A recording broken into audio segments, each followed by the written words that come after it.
Would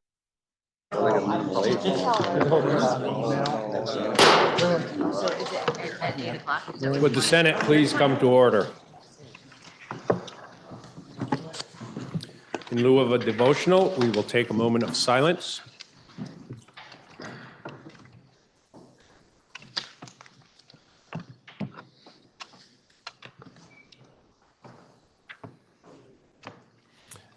Thank you. Are there any announcements? Senator from Washington. Thank you, Mr. President. Appearing on the calendar for notice, I move that the Senate Rule 31 be suspended and that H 141, an act relating to fiscal year 2025 budget adjustment, not be referred to the Committee on Finance.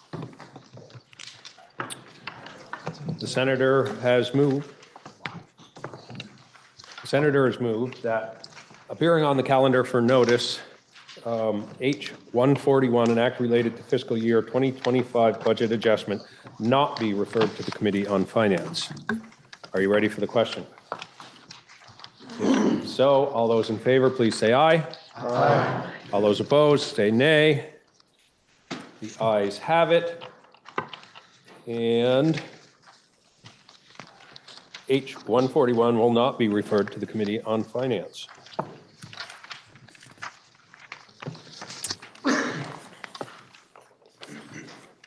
Senator Clark. Oh, are there any announcements? Senator Clarkson? Thank you. I'd like to request a delay, one legislative day on my request. Thanks. Okay. Senate bills for introduction. We have S74, an act relating to the collection, sharing, and selling of consumer health data, introduced by Senator Lyons and others. Please listen to the first reading. S74, an act relating to the collection, sharing, and selling of consumer health data. Having heard the first reading of the bill, it is referred to the Committee on Health and Welfare. S75, an act relating to transportation initiatives to improve equity and infrastructure, increase resiliency, and reduce emissions. Please listen to the first reading. S75, an act relating to transportation initiatives to improve equity and infrastructure, increase resiliency, and reduce emissions. Now you've heard the first reading of the bill, and it is referred to the Committee on Transportation. S76, an act relating to health equity data reporting and registry disclosure requirements. Please listen to the first reading. Introduced by Senator Lyons. Please listen to the first reading. S76, an act relating to health equity data reporting and registry disclosure requirements. You heard the first reading of the bill, and it is referred to the Committee on Health and Welfare. S77, an act relating to fiscal year 2026 appropriations from the Opioid Abatement Special Fund, introduced by Senator Lyons and others. Please listen to the first reading. S77, an act relating to fiscal year 2026 appropriations from the Opioid Abatement Special Fund. Now you've heard the first reading of the bill, and it is referred to the Committee on Health and Welfare. S78, an act related to the creation of the Vermont-Ireland Trade Commission, introduced by Senator Baruth and others. Please listen to the first reading. S78, an act relating to the creation of the Vermont-Ireland Trade Commission. Now you've heard the first reading of the bill, and it is referred to the Committee on Economic Development, Housing, and General Affairs. Orders of the day. We now have H31, an act relating to claim edit standards and prior authorization requirements. And it passed the House January 31, 2025. Please listen to the first reading.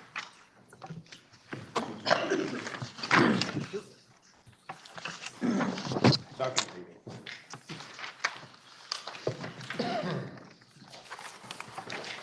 H31, an act relating to claim edit standards and prior authorization requirements. House bill, what was that number?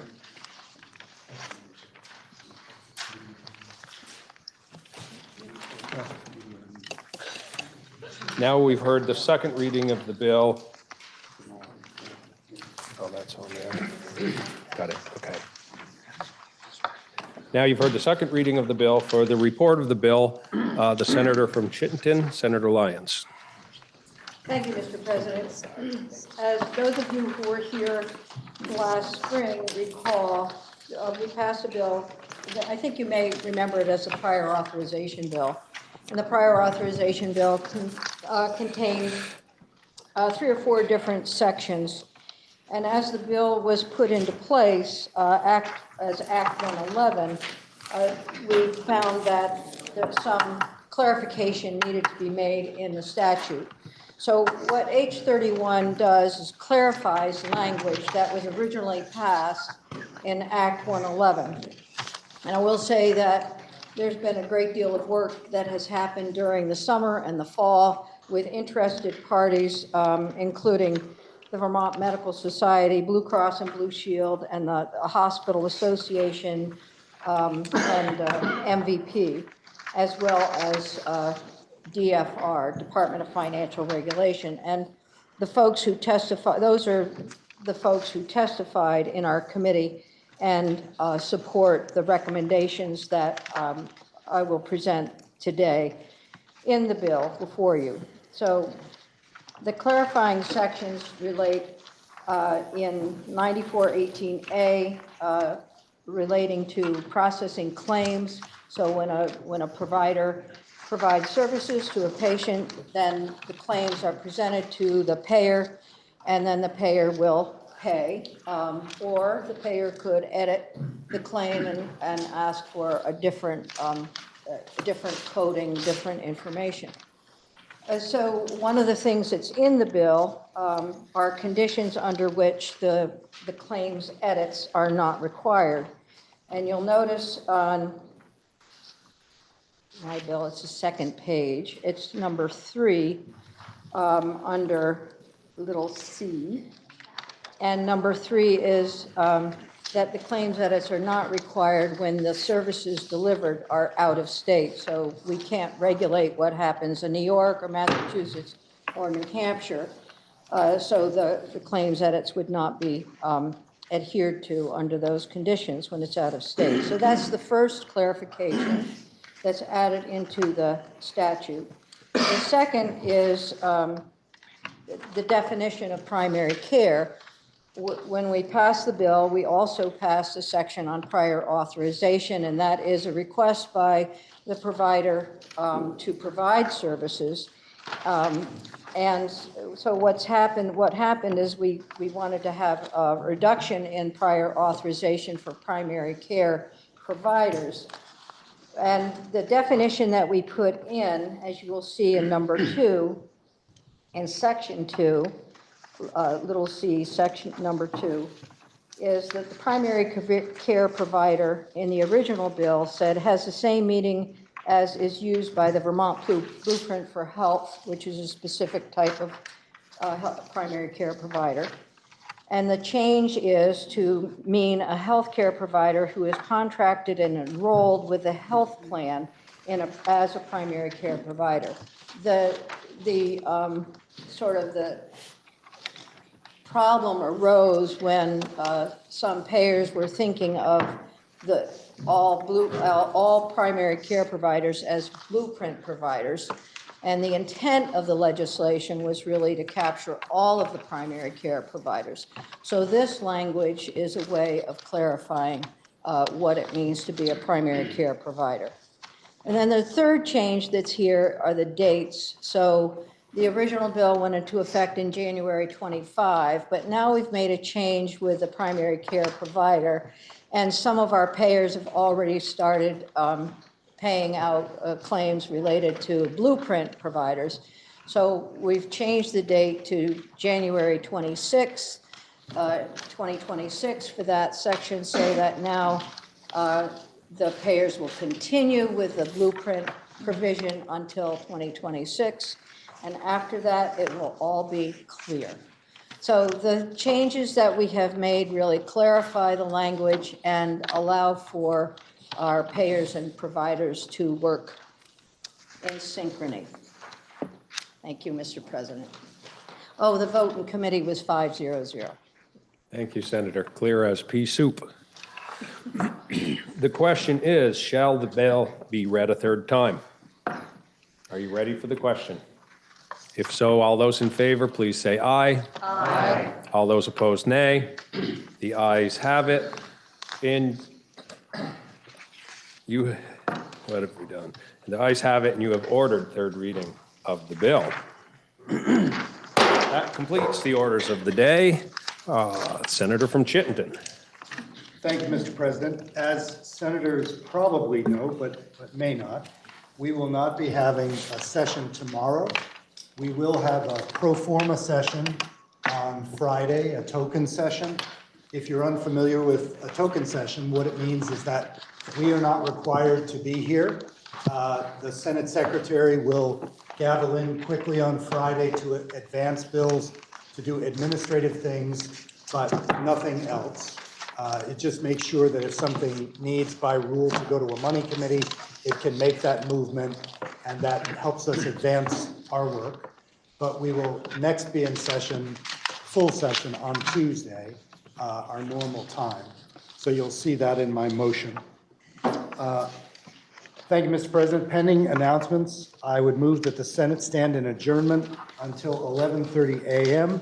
Friday, February 21st for a token session. Are there any announcements? Senator from Washington. Thank you, Mr. President. Senate Finance will meet at 1:30 in our own committee room. Senator from Washington. Senate Appropriations will also meet at 1:30 in our committee. Senator from Rutland. Thank you, Mr. President. Senate Government Operations will meet at 1:30. Senator from Bennington. Mr. President, the Senate Education Committee will meet at 1:15. Senator from Wyndham. Thank you, Mr. President. Senate institutions will meet at 1:30, and the next 2 days, we intend to meet at 1. That is not inconsistent with the session. Senator from Windsor. Thank you. Farmers Night will meet as usual in the House chamber. And tonight at 7:30, we have a West African Ghanaian music and dance group that is coming, the Shida Project. And it's going to be different from anything you've heard today in our committees. So I encourage you to come to experience this vibrant collection of music, of artists and this music and dance. It should be just terrific. There'll be lots of drumming and lots of great folk dancing. So come and, dare I say, shake it up a bit. Are there any more announcements? Seeing none. Oh, yes, okay. By way of announcement, even though there's no session on Thursday, the Senate should be here at 10:25 to gather before the joint assembly that's going to be at 10:30 when the Senate goes to the House.